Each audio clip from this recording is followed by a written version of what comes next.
सभी शिक्षक साथियों को नमस्कार। प्रवेशोत्सव कार्यक्रम के अंतर्गत डोर टू डोर सर्वे के अंतर्गत आप सभी को हाउस होल्ड सर्वे किया जाना है, जिसमें प्रपत्र 1 की पूर्ति आपके द्वारा की जानी है। इससे संदर्भित रजिस्टर भी आपको मार्केट में उपलब्ध हैं, जिसकी पूर्ति आपको करनी है। लेकिन यहाँ पर सबसे महत्वपूर्ण बिंदु जो है वह यह है कि शिक्षक साथियों के द्वारा इस प्रपत्र में गांव के सभी जो विद्यार्थी हैं, गांव के सभी जो बच्चे बालक बालिकाएं हैं, उन सभी की पूर्ति इस प्रपत्र में की जा रही है, जबकि ऐसा नहीं है। क्यों, क्या है इसका कारण, इसी प्रपत्र के माध्यम से साथ ही साथ विभाग की जो गाइडलाइन है उसके माध्यम से हम चर्चा करेंगे। जो कॉमन यहाँ पर है कॉलम, सबसे पहले उनकी चर्चा कर लेते हैं। ग्राम पंचायत जो आपके विद्यालय ग्राम पंचायत लगती है उसका नाम, उसके बाद में गांव, आपका रहवास, बालक बालिका का नाम, पिता का नाम, माता का नाम, जन्म दिनांक, आयु, लिंग और वर्ग, ये सभी आप सभी को पता है किस प्रकार से भरने हैं। इसके बाद में है प्रवेशित कक्षा। प्रवेशित कक्षा कौन सी है? जो विद्यार्थी अनामांकित या ड्रॉप आउट है उसका आप अपने विद्यालय में प्रवेश कौन सी कक्षा में ले रहे हैं, तो उस कक्षा को आपको यहाँ पर लिखना है। उसके बाद में उस विद्यार्थी का यदि आधार उपलब्ध है तो हाँ, और यदि है तो उसकी आधार संख्या भी आपको फिल करनी है। उसके बाद में है शैक्षिक स्थिति, कि उस विद्यार्थी की, उस बालक या बालिका की शैक्षिक स्थिति क्या है, क्या वह अनामांकित है या फिर ड्रॉप आउट है। अनामांकित या ड्रॉप आउट से तात्पर्य क्या है? ऐसे बालक या बालिका जिनका कहीं भी नाम नहीं है, कहीं भी एनरोल नहीं है, वह अनामांकित की श्रेणी में आता है। अब बहुत से शिक्षक साथियों द्वारा यह किया जाता है कि आप अपनी कक्षा 1 में यदि किसी विद्यार्थी का प्रवेश ले रहे हैं तो आप उसको अनामांकित मान लेते हैं, जबकि ऐसा नहीं है। कि उसका कारण क्या है कि वह विद्यार्थी जो है अब तक आंगनबाड़ी में या प्री प्राइमरी में या बाल वाटिका में एनरोल्ड रहा है, उसका नामांकन रहा है, उसको हम अनामांकित नहीं कह सकते। दूसरा है ड्रॉप आउट। ड्रॉप आउट किसे कहते हैं? ड्रॉप आउट उसे कहते हैं कि विद्यार्थी किसी कारणवश अपनी पढ़ाई को बीच में छोड़ चुका है, हम उसे ड्रॉप आउट कहते हैं। यदि ऐसा है तो हमें उनमें टिक करना है। उसके बाद में कौन सी कक्षा में यदि ड्रॉप आउट है तो उस ड्रॉप आउट की आपको कक्षा यहाँ पर फिल करनी है। इसके बाद में बहुत ही महत्वपूर्ण है कि यदि अनामांकित, अब यहाँ पर स्पष्ट हो जाएगा अनामांकित या ड्रॉप आउट से तात्पर्य। क्लियर करता हूँ मैं, यदि अनामांकित या ड्रॉप आउट है तो कारण, और कारण भी किसके अनुसार? परिशिष्ट 1 के अनुसार क्रमांक भरे। क्या है परिशिष्ट 1? परिशिष्ट 1 यहाँ पर आप देख सकते हैं कि यदि बालक या बालिका परिवार की निम्न सामाजिक आर्थिक स्थिति के कारण पढ़ाई छोड़ता है तो उसके लिए कोड संख्या 1 फिल करनी है। स्कूल में शैक्षिक सुविधाओं का अभाव है तो आपको क्रमांक 2 देने हैं। बाल विवाह हो चुका है उस विद्यार्थी का तो आपको क्रमांक 3 परिवार का प्रवास।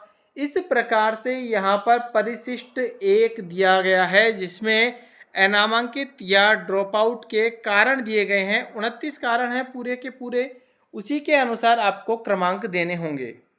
नेक्स्ट कॉलम है विशेष ध्यान देने वाले परिवार के बच्चे।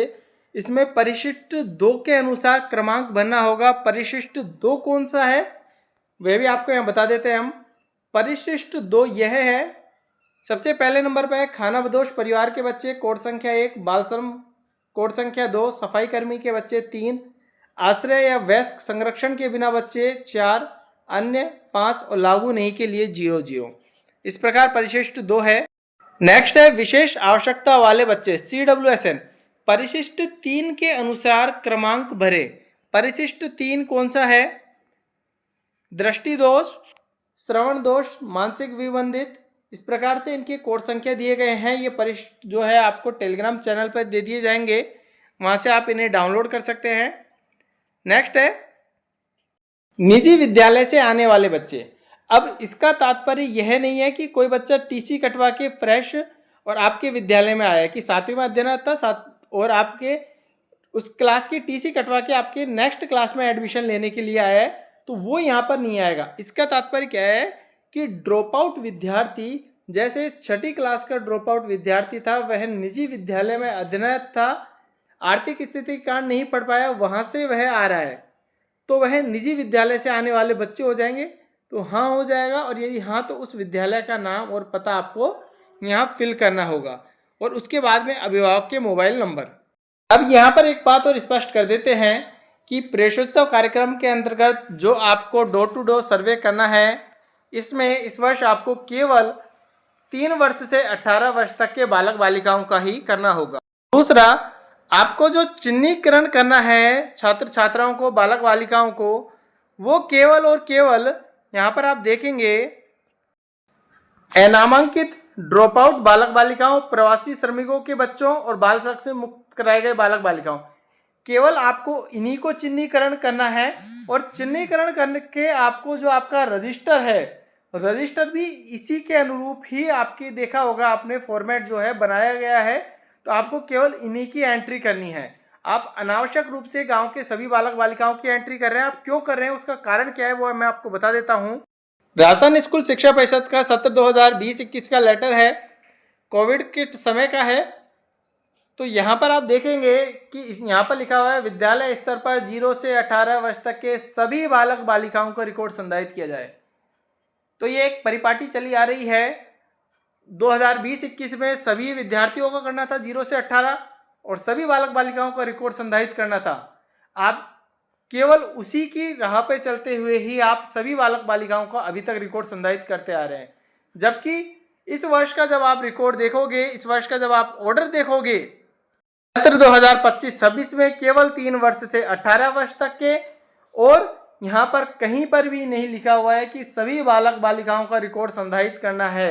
यहाँ पर केवल ये लिखा हुआ है कि अनामांकित और ड्रॉप आउट बालक बालिकाओं को आपको चिन्हीकरण करना है और आपको नामांकन वृद्धि के लिए प्रवासी श्रमिकों के बच्चों, बाल संघ से मुक्त कराए गए बालक बालिकाओं, विद्यालयों से इन्हें आपको जोड़ना है। आशा है कि आपको आज की वीडियो की जानकारी अच्छी लगी होगी।